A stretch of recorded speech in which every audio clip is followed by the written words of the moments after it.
ఇల్లవుతాది. జానులీరు dance చేస్తే troll అవుతాది.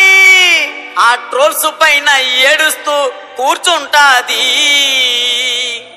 ఆ ఊపురా బెర్రీలు చూస్తే జాలేగుంటది.